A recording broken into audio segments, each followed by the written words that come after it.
야, 손톱은 약하지 않냐? 하시는 분들을 위해 이렇게 나이프로 긁으면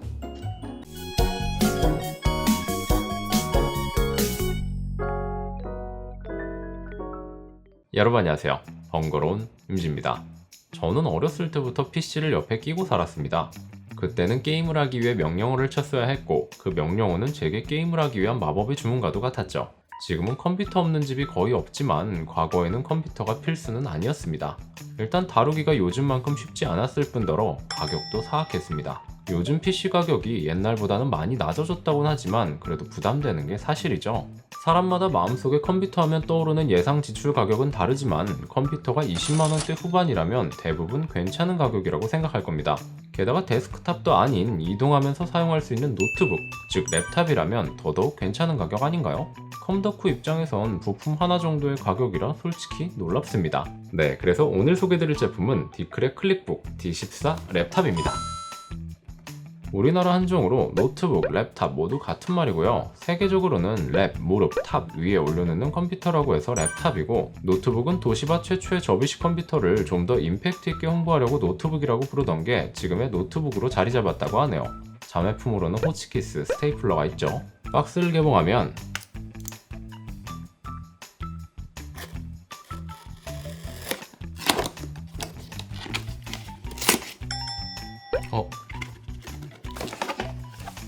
매뉴얼들과 함께 제품이 들어있는데 좋은 건 아니지만 기본적인 마우스랑 마우스 패드가 들어있습니다. 또 깔맞춤이에요. 좋고 나쁨을 떠나서 있냐 없냐를 생각하면 마우스가 있는 게 훨씬 사용하기 좋죠. 그리고 충전용 12V 2A 어댑터가 들어있습니다. 제품 외관을 살펴보면 어떻게 보면 밋밋, 어떻게 보면 심플합니다. 대부분 이 가운데 자리에 로고나 이름이 적혀있을 텐데 매끈합니다. 상판은 UV 코팅이 되어 있는데 이렇게 손톱으로 힘줘서 긁어도 흠집이 나지 않습니다. 야, 손톱은 약하지 않냐? 하시는 분들을 위해 이렇게 나이프로 긁으면 당연히 흠집이 날 거니까 안 할게요. 그래도 기본적인 생활 흠집을 방지하는 코팅이 되어 있습니다.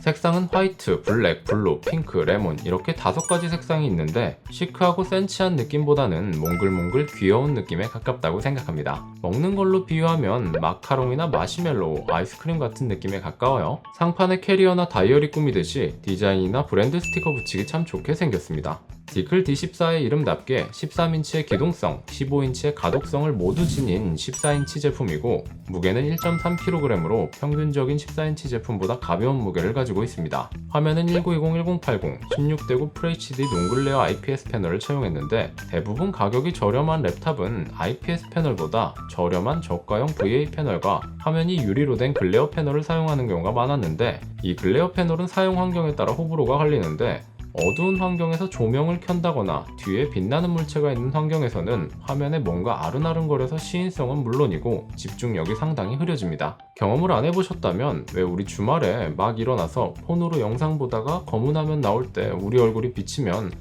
깜짝 놀라면서 잠이 확 깰 때가 있는데 바로 그겁니다. 아유 참 이 얼굴은 내 얼굴이 맞나?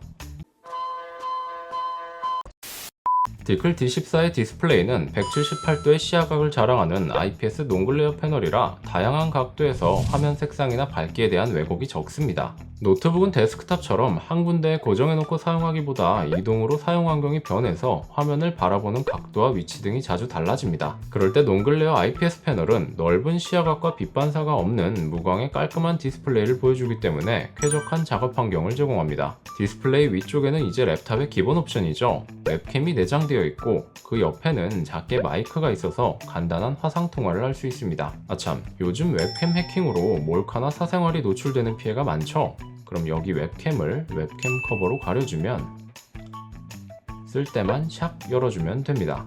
하판의 키보드는 펜타그래프, 즉 가위식이고 14인치에 맞게 넘버패드를 제외한 풀사이즈를 넣으려고 노력한 변종 배열입니다. 넘버패드도 완전히 빼긴 아쉬웠는지 펑션 기능으로 넣어주었는데 개인적으로 이렇게 넣을 바에는 문자열이 복잡해지기도 하고 번갈아 쓰려면 불편하니까 빼는 게 나았다고 생각됩니다. 하단 트랙패드는 멀티터치를 지원해서 애플의 트랙패드처럼 세 손가락으로 알트탭처럼 사용하거나 네 손가락으로 데스크탑 멀티화면 전환도 지원합니다. 그리고 터치뿐만 아니라 좌클릭, 우클릭 등의 물리동작도 지원하기 때문에 손에 익은 방식으로 쉽게 윈도우를 조작할 수 있습니다. 또 노트북답게 FN, 펑션 키를 활용해서 멀티미디어 조작이나 밝기 조절, 윈도우 내 명령 등 컨트롤을 지원하고 상부에는 스테레오 스피커도 달려 있습니다. 그럼 이 스피커를 바이노럴 마이크로 녹음하고 소리를 들어보면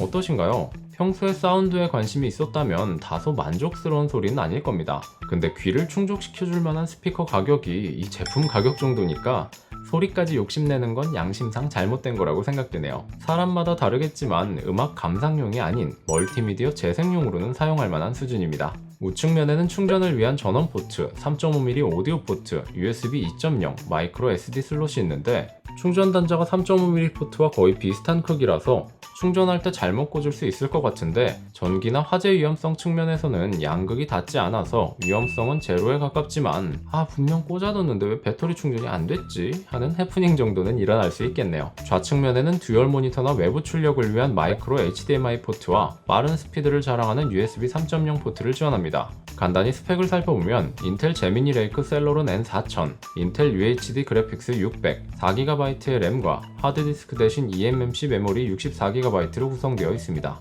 윈도우가 설치되는 걸 감안하면 설치 후 순정 용량이 약 28GB 정도 남는데 사람마다 다르겠지만 부족하다면 부족한 용량이죠. 그럼 제품 후면에 M.2 슬롯을 제공해서 SSD 추가가 가능합니다. 하지만 일반적으로 데스크탑에 많이 쓰이는 M.2 2280 규격이 아니고 M.2 224의 규격이고 속도가 빠른 NVMe나 수명이 긴 3D 낸드 방식의 TLC는 호환이 안 되는 게 조금 아쉬웠습니다. 나는 초보라서 이것저것 알아보는 게 복잡하시다면 구매 시에 옵션으로 추가해서 구매하면 장착해서 배송해준다고 합니다. 그래도 뭔가를 모으시는 분들이나 평소 작업 파일의 용량이 많다면 더 큰 추가 용량이 필요하실 텐데 10만원이면 2TB 정도 되는 외장 하드나 500에서 1TB 정도 되는 외장 SSD를 구매할 수도 있습니다. 후면 디자인도 자세히 보시면 특이점이 있는데 팬 구멍이 없습니다. 발열을 시켜주기 위해 팬이 공기를 빨아들이고 내뱉는 흡기 배기홀이 없는데 디클 D14는 냉각 팬이 없는 팬리스 설계로 말 그대로 내부에 직접 돌아가는 팬이 없습니다. 그렇기 때문에 소음이 없는 게 장점입니다. 노트북들 참 좋은데 좀 빡시게 굴리거나 종종 열을 받으면 왕 하면서 팬이 부스터처럼 소음을 내뿜어요.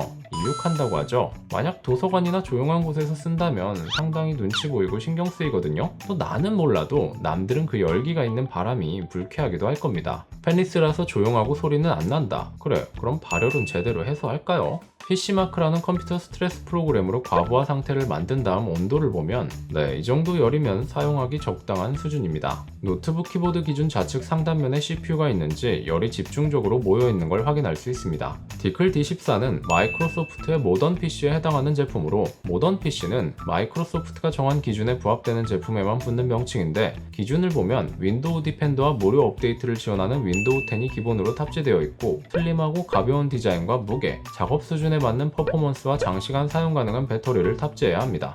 데스크탑 견적내보신 분들은 아시겠지만 윈도우 10이 할인받아서 구매해도 물론 경로가 다르긴 하지만 10만원 중반에서 후반입니다. 이 제품이 30만원이니까 15만원 빼면 말 다 했죠? 차이가 있다면 윈도우는 노트북 귀속이겠지만 소비자 입장에서 정품 윈도우가 포함된 건 당연히 좋고 가격 면에선 놀랍기도 합니다. 성능은 일반적인 사무용, 문서 작업, 블로그 포스팅용으로는 손색이 없으나 멀티미디어 생산성 도구로서 포토샵이나 일러스트 등 다중 작업이나 보정에는 맞지 않는다고 생각합니다. 물론 SNS용 리사이징, 간단한 사진 편집, 웹용 그림 그리기 정도로는 괜찮겠지만 유튜브를 포함해 멀티미디어를 업으로 삼는 수준이라면 역시 사양이 많이 부족합니다. 멀티미디어 소비라면 역시 넷플릭스, 티빙, 웨이브, 유튜브 등 실시간 방송이나 VOD겠죠.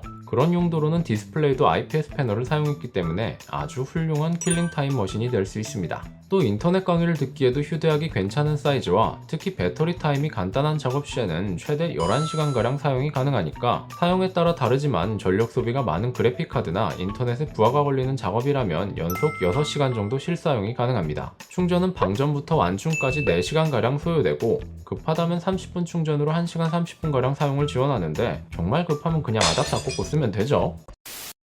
요즘은 스트리밍 시대라서 예전처럼 파일을 저장하고 열어볼 필요가 없게 되었습니다. 바로 빨라진 인터넷 속도 때문인데요. 일반적인 와이파이 속도인 2.4GHz와 속도가 빠른 기가 와이파이 인터넷 5GHz 대역을 지원해서 노트북이지만 데스크탑에 필적한 인터넷 속도를 제공합니다. 또 최신에 가까운 블루투스 5.0을 지원하기 때문에 에어팟 같은 무선 블루투스 이어폰뿐만 아니라 다양한 최신 블루투스 장비들을 빠르게 연결할 수 있습니다. 혹시 궁금해하실까 게임도 해봤는데 액티브한 조작이 많이 들어가는 게임은 대부분 비추천이고 마지노선을 잡자면 카트라이더입니다. 테스트를 위해 15년 만에 PC 카트라이더를 켰는데 혼자 하는 타임어택은 스무스하게 잘 됐고 할인 스피드전은 맵이 복잡하면 살짝 밀리는 게 느껴지는 정도지만 게임을 할 정도는 됩니다.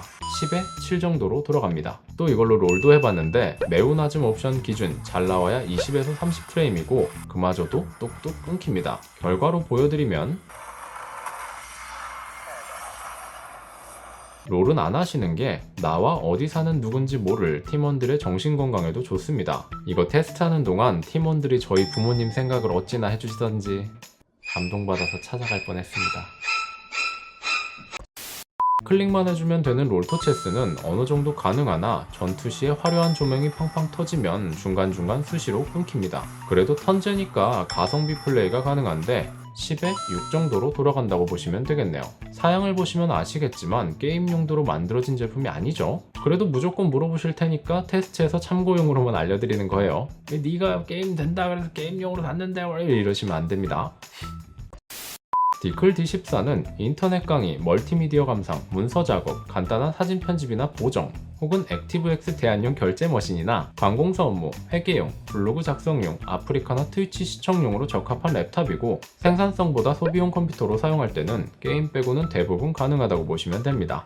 제가 개인적으로 추천드리는 건 고사양이 필요하지 않은 부모님이나 중장년층, 혹은 컴퓨터 초보나 PC 활용이 많지 않은 분들, 또 이제 막 컴퓨터에 입문하는 아이들에게 괜찮은 제품이라고 생각하는데 목적을 생각하면 사용도 나쁘지 않은 편이고 호기심에 이것저것 잘못 만져서 설령 윈도우가 고장나더라도 조작 몇 번으로 다시 초기 순정 윈도우 상태로 복원할 수 있는 복구 솔루션이 내장되어 있기 때문에 누구나 부담 없이 쓸 수 있는 제품이라고 생각합니다. 집에 자녀가 있다면 자녀용 컴퓨터로 활용하기 좋은데 제가 컴퓨터를 아기 때부터 많이 고장내고 날려먹었거든요. 당연히 부모님의 컴퓨터였고 어른들의 중요 자료가 날아가서 곤란했던 적이 한두 번이 아니었습니다. 그런 측면에서 보면 자료를 보호할 수도 있고 자녀에게는 생애 최초로 나만의 내 컴퓨터가 생긴 거니까 물건을 다루고 사용하는 교육 측면에서도 좋을 것 같다고 생각되네요. 또 가격이 그렇게 크게 막 부담스럽지 않아서 이제 막 대학교에 입학하고 학교에서 사용할 노트북을 못 찾겠다면 정확히는 내가 어느 정도 사양까지 필요한지 체감이 와닿지 않는다면 디자인과나 컴공은 제외하고요. 요즘 컴퓨터가 정말 좋아졌기 때문에 랩탑의 맛을 보기에는 좋은 제품이라고 생각합니다. 최근 PC 사용 분포를 보면 게이머를 제외하고는 상향 평준화되어 있기 때문에 대부분 만족하실 것 같은데 혹시 써보고 부족하면 그 부분에 맞춰서 다른 제품을 구매해도 은근히 합리적일 겁니다. 이중 지출이지만 불필요하게 비싼 PC를 먼저 산 다음에 벌어지는 제품의 감가상각을 생각하면 훨씬 이득이라고 봅니다. 억지 비유긴 한데 자전거가 필요한 사람이 람보르기니 사놓고 감가상각 생각하면 1000만원대의 기암급 자전거 몇 대 살 수 있죠. 네, 그럼 지금까지 번거로운 임지였고요. 영상이 도움이 되셨으면 좋겠습니다. 그럼 저는 다음에 더 유익한 영상으로 찾아뵙도록 하겠습니다. 그럼 또 봐요. 안녕.